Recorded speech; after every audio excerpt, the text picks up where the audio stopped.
नमस्कार, मेरे YouTube channel legal knowledge में आपका स्वागत है। आज मैं आपको बताऊंगा कि मेंटेनेंस केस कैसे जीता जाए, किन किन बातों का ध्यान रखते हैं मेंटेनेंस केस जीतने के लिए।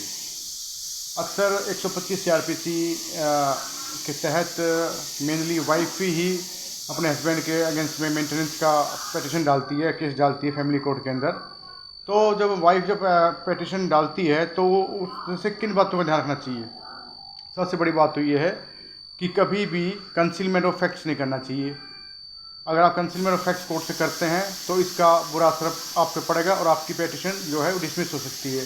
उदाहरण के तौर पर अगर आपकी एजुकेशन ज़्यादा है, जैसे आपने कोई डिप्लोमा कर रखा है या BA कर रखी है या अच्छी क्वालिफिकेशन है आपकी, और जब आप पिटीशन दायर करते हैं और अपना इनकम एफिडेविट देते हैं तो उसमें अगर आप किसी कहने पे या वकील साहब के कहने पे भाई एजुकेशन कम दिखा दो, इससे आपको बेनिफिट मिलेगा, तो ऐसा ना करें।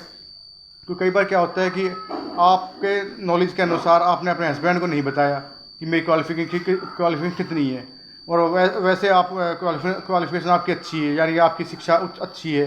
तो ऐसे में अगर आप पिटीशन के अंदर ये डाल दें कि मैं अनपढ़ हूँ या मैं कम पढ़ी लिखी हूँ या 8वीं या 10वीं पास हूँ और आपकी क्वालिफिकेशन अच्छी होती है, तो जब आपके जो डिस्प्यूट शुरू हो जाते हैं हस्बैंड के साथ, तो ऐसे में जो हस्बैंड जो रहता है वो कई बार क्या करता है, वो आपके रिश्तेदारों से, आपके दोस्तों से, आपकी सहेलियों से भी डिस्कस करता है कि इसके बारे में कुछ जानकारी दो।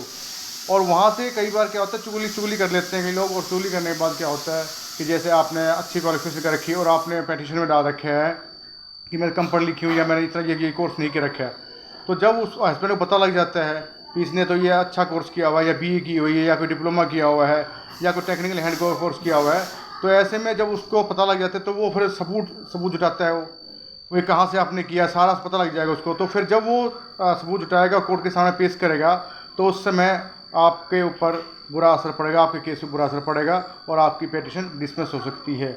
इसलिए मैं ये कहूँगा कि जब आप मेंटेनेंस की पिटीशन डालें तो विद क्लीन हैंड आप कोर्ट के पास जाइए।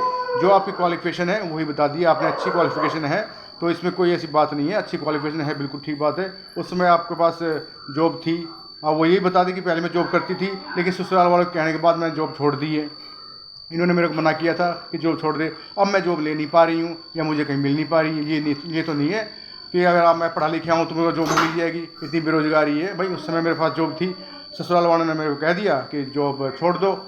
मैं अपनी शादी बचाने के लिए मैंने जॉब छोड़ दी, भाई घर का काम संभालना है, घर का काम संभालना है, बाहर नहीं जाएगी, ये नहीं करेगी, वो नहीं करेगी, तो मैंने जॉब छोड़ दी थी। लेकिन आज की डेट में मेरे पास कोई जॉब नहीं है, यानी जो भी है आप कंसीलमेंट ऑफ फैक्ट्स नहीं करना, जो है बिल्कुल सही बताइए, क्योंकि अगर आप एक झूठ बोलेगी तो उसका फ़ायदा आपके हस्बैंड को मिलेगा और आपकी पिटीशन डिसमिस हो सकती है। इसलिए अगर आपको मेरी नॉलेज सही लगी तो लाइक, सब्सक्राइब, शेयर अवश्य कीजिए। नमस्कार।